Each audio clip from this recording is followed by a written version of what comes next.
மருத்துவம் இவற்றை அனுபவமாக கற்றுணர்ந்து மனிதநேய சேவையாக மாறி சென்னையில் பிறந்து பெங்களூரில் கல்வி கற்று கோவையில் தனது வாழ்க்கை பயணத்தை தொடங்கிய இவர் தற்போது ஓசூரில் வாழ்வதற்கான உதவி வீரக்கலை மற்றும் தற்காப்பு கல்வியில் பயிற்சி பெற்று 1000க்கும் மேற்பட்ட மாணவர்களுக்கு 11 ஆண்டுகள் இலவசமாக பயிற்சி அளித்துள்ளார். அந்த பயிற்சியின் போது மாணவர்கள் சந்தித்த வழியில் வாய்ப்பும் இவருக்கு ஒரு புதிய மருத்துவ பயணத்தை தொடங்க வைத்தது.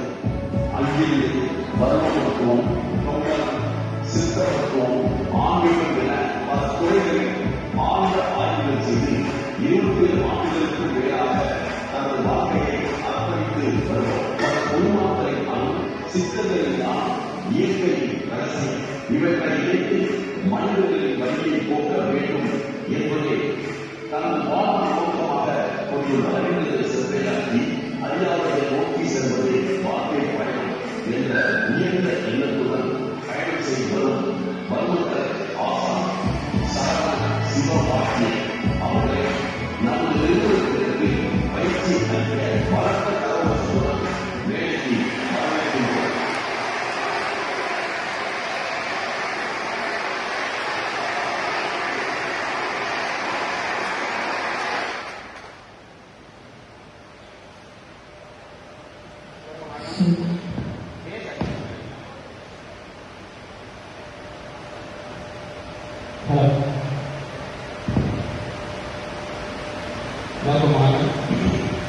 உலகில் பிறந்த சிறந்த முறையிலே சிறந்த பிறந்த தாய்மொழியான தமிழ்மொழிக்கு நன்றி கூறி அவையில் கூடியிருக்கும் அனைத்து அன்பு நல் உள்ளங்களுக்கும் அரியலின் அன்பார்ந்த பணமான வணக்கத்தை தெரிவித்துக் கொள்கிறேன்.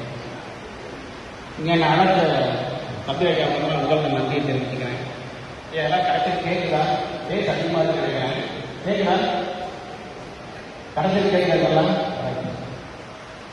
சத்யராஜா நான் உங்களுக்கு வணக்கம் தெரிவிச்சுக்கிறேன். எதுக்கு அப்படின்னா கிட்டத்தட்ட ஐயாவை நானும் ஒரு 3 ஆண்டுகளாக தொலைபேசியில் மட்டுமே பேசிட்டு இருந்தோம். இன்னைக்கு தான் நேரில் சந்திக்கிறோம். இதில் என்ன அவரை நான் உயர்வாக நினைக்கிறேன் அப்படின்னா, இது இங்கே இருக்கக்கூடிய எல்லோருமே அக்குபஞ்சரிஸ்ட். அவர் தன்னுடைய கலை மற்றும் அல்லாமல் இன்னொரு கலையையும் மதிக்கிறாருன்னு நினைக்கும் போது எனக்கு அவரை ஒரு படி மேலே உயர்ந்துட்டார் என்னுடைய மனசில். இரண்டாவது, அவர் இஸ்லாமியர், நாம் இந்து. என்னுடைய ஃபோட்டோலையும் பார்த்தீங்கன்னா எல்லாத்துலேயும் ருத்ராட்சம் போட்டிருப்பேன். ஆனால் நான் கூட இது ஏஐயில் பண்ணதில்லை. அவர் ஐயா அவ்வளோ அழகாக என்னை அவ்வளோ அருமையாக எனக்கு பண்ணி கொடுத்துருக்கிறாரு. இது எதுக்கு அப்படி சொல்கிறேன்னா, அவர் எல்லா மதத்தையும் தன்னுடைய மனதால் ஒரே நிலையாக வைத்திருக்கிறாங்கிறத இதை நான் அவரை பார்க்குறேன். சில முதற்கண் மனமாக அவர் நன்றியை சொல்லியிருக்கிறேன். இப்படி ஒருவரை இன்றெடுத்தும் ஒரு நிறுவனத்தை உருவாக்கி அவருடைய தந்தையாருக்கு என்னுடைய மனதார நான் நன்றியும் வணக்கத்தையும் தெரிவித்துக் கொள்கிறேன். நன்றி. எனக்கு இதில் இப்போ நிறைய மேடைகள் நம்ம பேசியிருக்கிறோம். ஆனால் இந்த மேடையில் பேசுறதுக்கு என்ன ஒரு இதுனா, எந்த இடத்துலையும் நான் என்னுடைய வைத்தியத்தை ரொம்ப மிகுதியாக பேசிடக்கூடாதுன்னு ரொம்ப கவனமாக இருக்கிறேன் இந்த இடத்துல. ஏன் அப்படின்னா, அதை சொன்னது போல் இது வரைக்கும் ஒரு 2500 மாணவர்களை உருவாக்கி இருக்கிறோம். ஒரு 10 ஆண்டுகளாக இதுதான் என்னுடைய 11வது ஆண்டு துவக்கத்தின் நாள். மே 1 தான். இந்த 11ஆம் ஆண்டு எனக்கு எப்படி ஒரு வாய்ப்பு கொடுத்த சதுரையாவுக்கு நான் மீண்டும் ஒரு நன்றியை தெரிவிச்சுக்கிறேன்.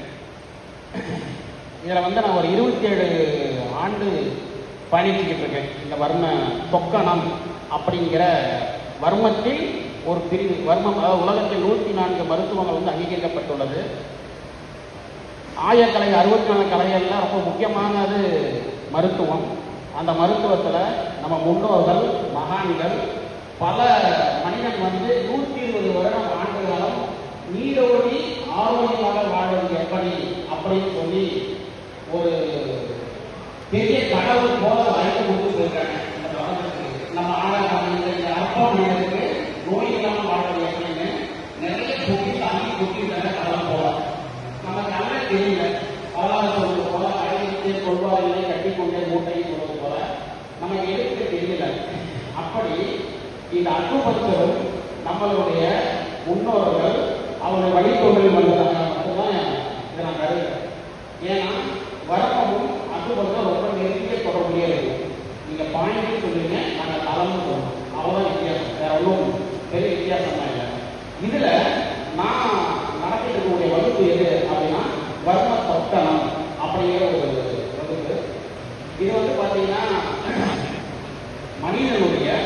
வாழ்வில் எந்த அளவுக்கு இது வந்து பயணிக்கின்றதுன்னு சொல்லி பார்க்கணும். ஒரு சின்ன குரூப் கொடுக்குறேன், எப்படின்னு சொல்லி பாருங்க. அதுக்கு முன்னாடி ஒரு சின்ன ஒரு கவனத்துக்காக ஒரு விஷயம் கேட்கிறேன். யாருக்கு பதில் கேட்காலும் சொல்லலாம். கண்ணில் பிரச்சனை, தொடையில வலிக்குது, இது யாரும் பதில் சொல்லுங்களா? சொல்லுங்க பாருங்க. ஒரு 5 பேர் சொல்லலாம். கண்ணில் பிரச்சனை, தொடையில வலிக்குது.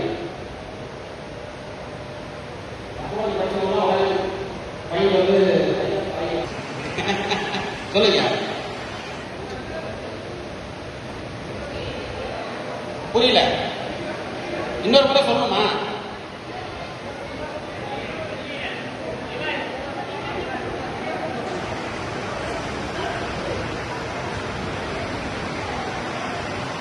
லிவருடைய வேற யார் சொல்றீங்க? வேற நீங்க சொன்னீங்க, நீங்களும் அதை தான் சொன்னீங்க. சரி, ரொம்ப சிம்பிள். தமிழ் வந்து ரொம்ப நுணுக்கமான மொழி, அதை நீங்க தெரிஞ்சுக்கணும். நாம படித்த அறிவோட நாம ஒரு இடத்துல